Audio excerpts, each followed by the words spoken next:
Welcome back to Pillow Talk for the Soul. My name is Kevin, and I'm really glad you're here. Let's have a soft memory of honesty, just between us.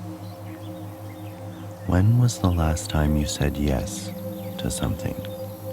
When your whole body whispered, please say no. Yeah, I thought so. You're not alone. I've had my share of those moments.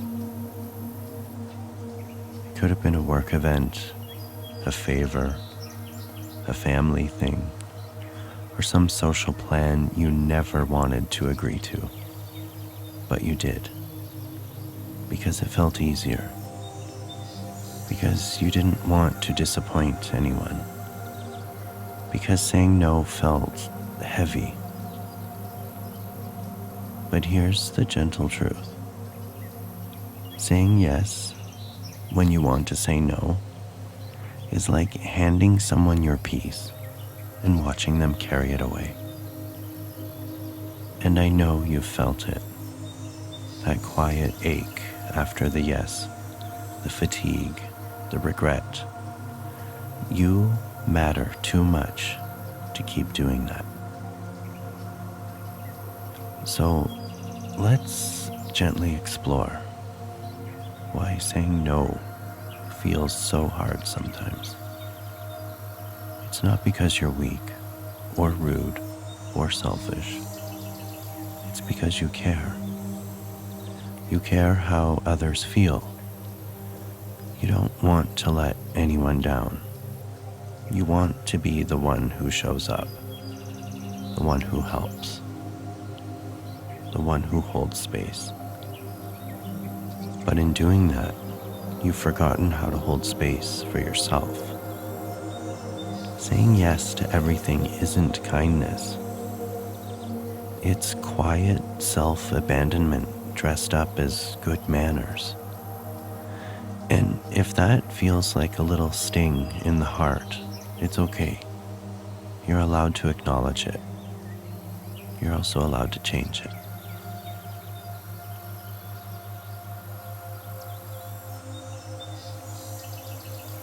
Here's a new truth for you to hold close.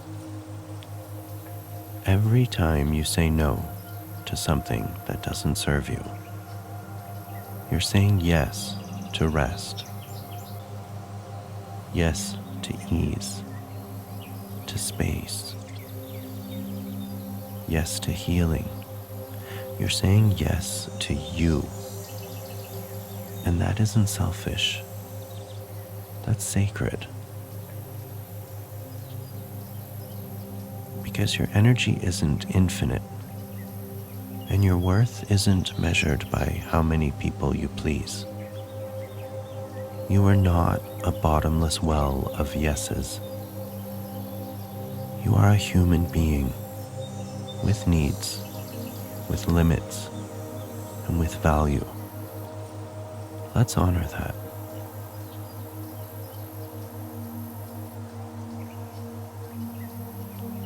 So let's walk through a few gentle steps that make saying no feel less like a battle and more like a boundary that breathes. Step 1. Pause before you answer. Next time someone asks something of you, breathe and ask yourself, do I really want to do this? Or am I saying yes because I feel like I should? Your body will tell you the truth, even if your mouth wants to be polite.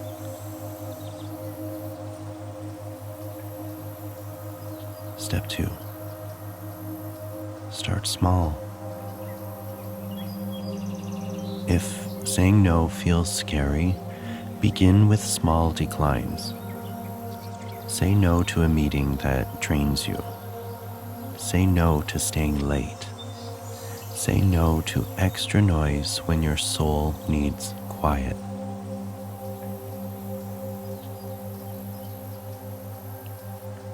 Small no's build strength, and strength doesn't always shout. Sometimes it whispers. Step 3. No is a complete sentence. You don't owe anyone an essay. You don't need 17 reasons or an emotional PowerPoint presentation explaining why you're saying no. No, I can't. That does not work for me. I need to rest. Soft, honest, enough. No.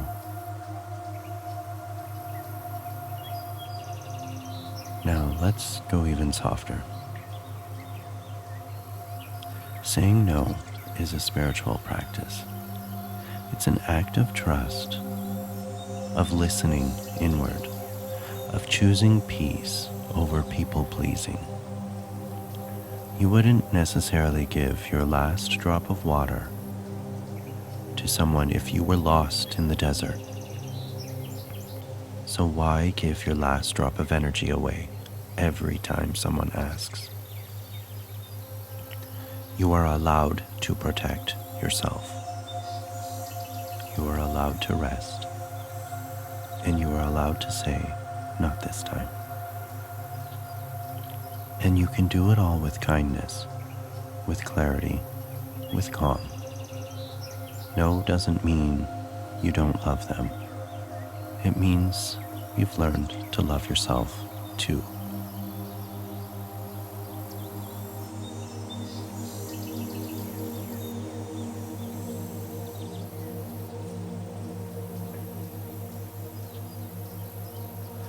So I would like these episodes of Pillow Talk for the Soul to feel like more than just something you listen to.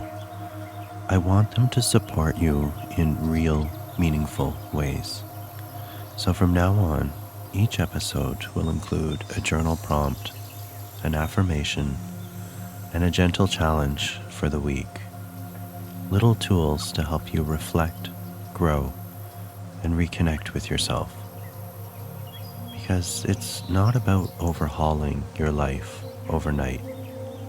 It's the small, consistent shifts, the quiet choices that slowly build the foundation for real, lasting change. So here is this week's journal prompt, affirmation, and challenge. Where in your life are you still saying yes when your spirit is quietly saying no? Where are you spending energy you don't have? Write it down. Let your honesty be soft but true. And your affirmation for the week? I honor my energy and create healthy boundaries with ease. Say it slowly. Let it settle into your nervous system. Let it become a permission slip.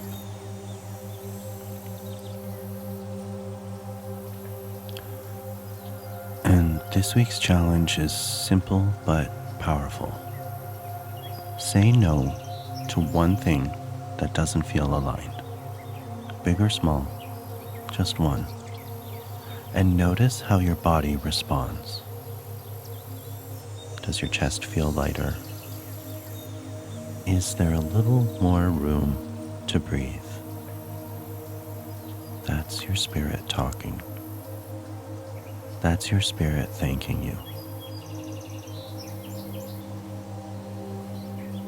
As we close this episode tonight, let me remind you, you're allowed to choose rest.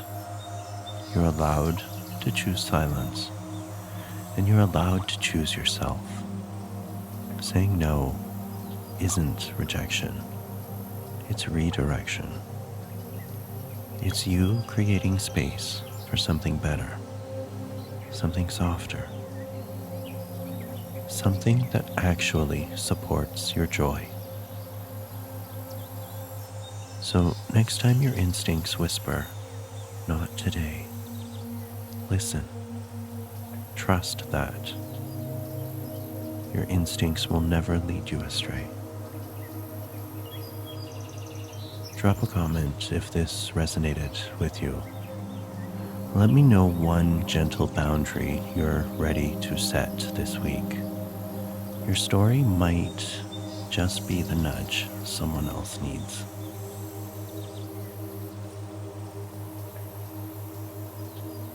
And if you haven't yet, go ahead and subscribe. We're building a space here, soft, safe, and a little bit sacred. Take care of yourself. Be kind to your heart. And remember, sometimes the kindest thing you can say is no. I'll see you next time.